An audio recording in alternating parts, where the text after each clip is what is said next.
Hi, it's Corrine. Thanks so much for stopping by.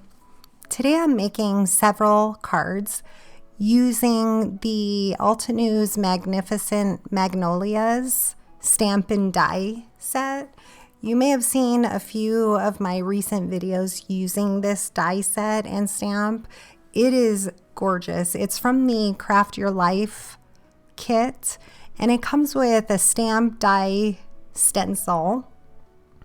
And it is using the Altenew's keyhole system, which makes it super easy to put these together. They also give you a layering guide, an inspiration guide, and the first time you put the flower together, if you follow that guide, it makes it easy to put together. So the embossing folder are these little vases, and they also have stencils to color them in. I'm using some Strathmore Bristol cardstock. I cut out just a bunch of flowers and I plan on ink blending them. I separated the flowers in these little craft trays. Some of them I purchased from scrapbook.com. And here's all the center pieces to the flowers. I cut several layers out from Avocado, I believe, by Concord and Ninth, and Honeycomb cardstock. I pulled out some different color inks and some blending brushes. I also have the Pink Fresh Studios large blending brushes that I used for the first time, I believe, today. So here I pulled out a sticky mat. I have an Altenew grip mat stuck down onto a Simon Says stamped glass mat, which just makes it easy to always keep it on there. And then I keep sticker paper, the back of the sticker paper on top of it, to keep it clean and dust free. For video's sake, I am pulling over a smaller glass mat that I have just so I can tap it off and not just keep adding ink onto the sticky mat that I have to clean. It's a little bit easier to clean off my glass work surface. I usually do work on a glass surface. It's just for video. It's not great to video it. So I put my black craft mat down underneath. So now I'm just taking some Lakefront by Concord and Ninth. This is a dye ink, and I'm just lightly inking these. I'm doing a little bit darker towards the center. Just making sure to cover all those petals a little bit to give them some definition. And now I am doing browns. I'm using some Altenew inks, and I'm also using Distress ink, I believe in Ground Espresso. And I just, even though I don't show it all on film, I just cut a bunch of flowers, ink blended them, and then put some cards together. These were really fun to work with.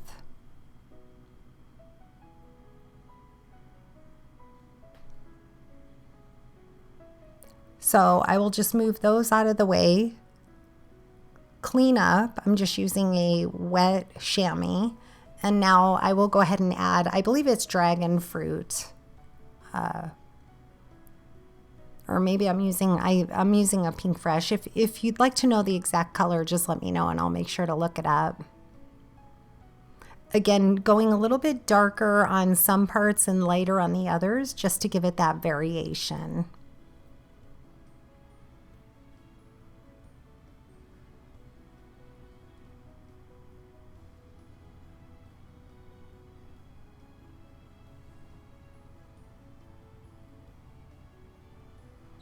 I decided on some of these flowers, I wanted them to be a little bit darker in the center, so I just went back with my Ground Espresso and added a little bit more color to the centers.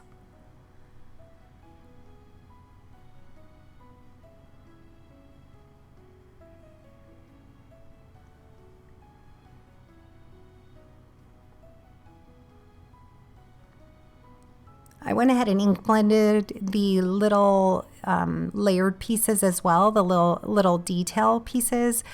You don't need to do that, and the flowers actually looked really beautiful without those detail pieces. So I don't know if I would do those again. They're just a little fiddly to work with.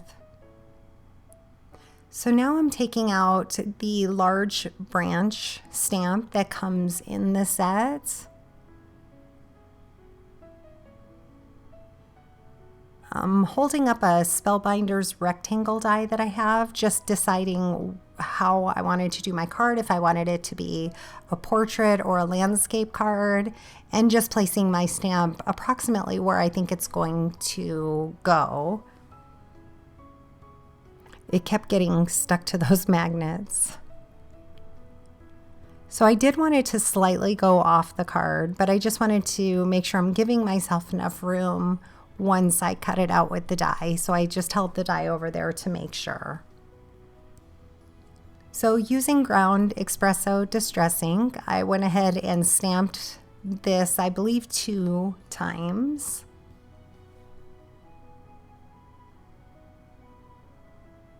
Cleaned off my stamp.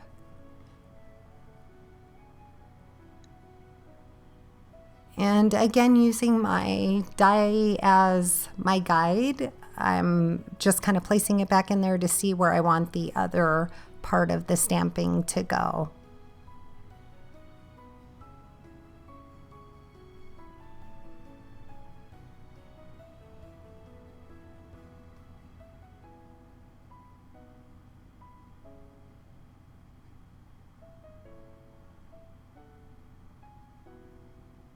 Giving that a good stamp, and then going to ink it up again and stamp it down again.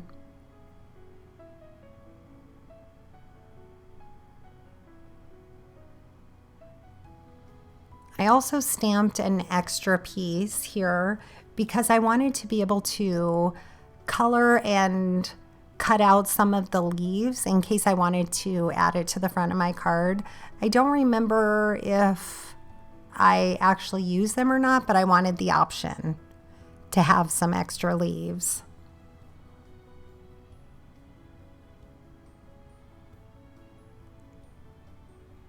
So this does have a matching stencil that comes with it.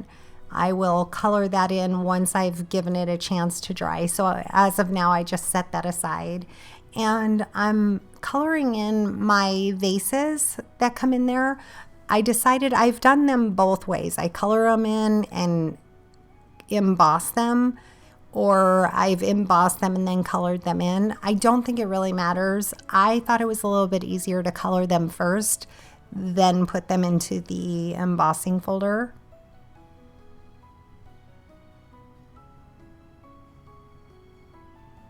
So I was just testing out the color I wanted for my layering piece. I decided I wanted to darken this up a little bit towards the bottom left. And then I will use the ground espresso for that layering piece at the bottom. Again, giving it a little more color towards the left and blending it out on the right. I decided a little detail brush would be a little bit easier, which it was.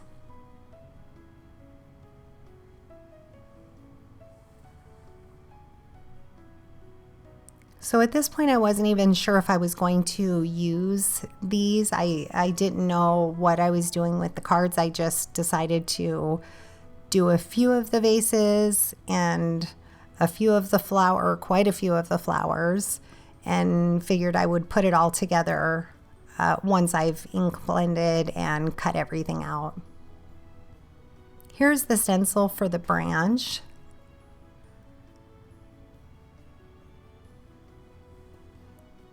So this card, I planned on it being a portrait card. So this is a separate one that I stamped earlier. I did the same ground espresso for the main stamp, and then I'm going in and ink blending artichoke and Altenew espresso ink.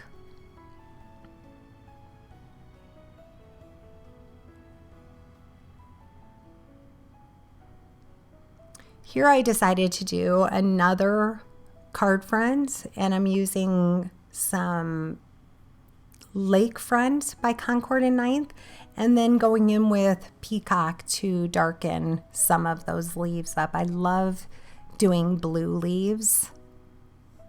so it's not your traditional green all the time. And I did go back with some Midnight ink and colored those in, and look how pretty that looks with the brown. So there's no die cut for these, but they are super simple to cut out. Being that they're a simple shape, I do put them in the embossing folder. I did lightly miss the back of the cardstock just to help it so it didn't crack. And I did also tape it in place, and it did pretty well. So now I will go ahead and fussy cut those out. And it's probably hard to pick up on camera, but they give it such a pretty embossed look. And for one of the cards that I used, I did put a foam square behind the center middle of it, just to keep that little bit of a dome that it gives it. So you do end up with a little bit of a white shadow when you cut it out. I just simply took my blending brush and went around all the edges just to get rid of that white. So as I previously mentioned, these are the keyhole system. Very easy to use. You just line up the shapes in the center, and they either have numbers or dots that relate to which layer it is. So you just put them in order 1, 2, 3, 4. And then the detail pieces, it's pretty apparent how they go on. They make it so easy. So I just put a bunch of flowers together, all different colors. And same with centers. I just kind of mixed and matched what I thought looked good on that particular flower.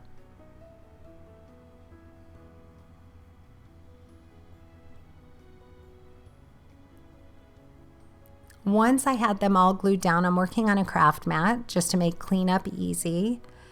Once I had them all glued down, I would just put them under a magnet to kind of hold them in place, give them a chance to dry while I worked on the next flower.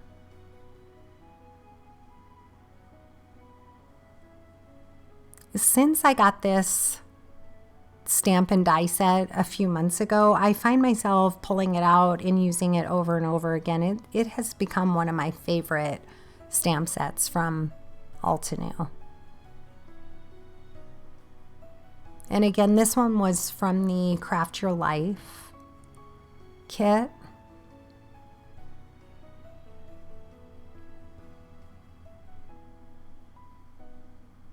So I'm just going back through after they've sat under a magnet to dry, and I'm just kind of pulling up on the petals, giving them a little lift. And here's a close-up look of them. So pretty, and you can do them just in white or any color that you want. So here's a Spellbinders rectangle die that I used, and I cut out all my pieces. One of the cards I made a little bit smaller, but here are all my base layers, and now I just have the fun of putting them all together. So here's where I put that pop dot right in the middle, because the embossed folder does give it a little bit of lift in the middle there, so I didn't want to lose that. So by adding a foam square to the center of it, it'll keep it popped up right in that middle. And now I went back through, and on some of the leaves I added some small Stampin' Up! Pop dots that I had in my stash. I think it's a little bit easier to do that when you're putting the flowers together. Put your foam squares on the flowers before you actually glue them down, but it was not hard to go back through and add a few pop dots here and there.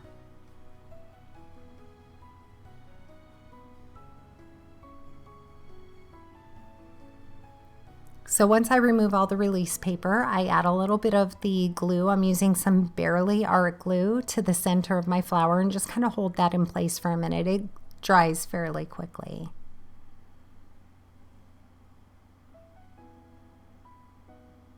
I have also found that Hammermill cardstock works really well with blending the colors on also. And you could cut these out from colored cardstock as well. but I really like the look of the blending since it gave it such variation. Again, I'm just kind of laying down the flowers just to whatever looks good. I just wanted these cards to be full. Hadn't decided on the sentiments just yet. I wanted to get my card base done first.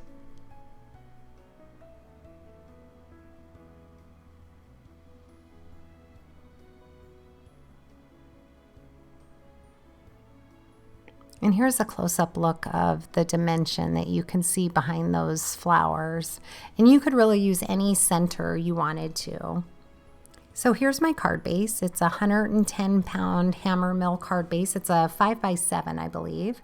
And I wanted to do some layers on it. So I did a layer of wheat and a layer of lakefront using some Spellbinders rectangle dies, but I did not want to waste the cardstock in the middle, so I used a smaller die to cut that out, and I will save those pieces for another project. I save all my little scraps that I can. And in place of those, I just cut out some cheap white cardstock that I had just to put them in the center. That way my card doesn't dip in the middle. So to make my card front a little bit easier to work on, I'm putting it in my scoreboard, and I did tape that down with a little bit of mint tape just to hold it in place on my scoreboard. So when I put this frame, because it's a little bit it's not flimsy because it's nice cardstock, but it is a little bit flimsier when you make it into a frame. So by keeping that taped down, it just kind of helped everything stay in place while I taped it down. And now I'm adding my cheaper cardstock to the center. I will go ahead and again tape this down to keep it from moving. And I'm adding my wheat cardstock, again Concord and 9th. Leaving myself just a little bit of that blue border, which is so pretty. And then to fill that in so it's all the same level, I put that cardstock of white in the middle. I buy the generic cardstock from Walmart to use for things like this.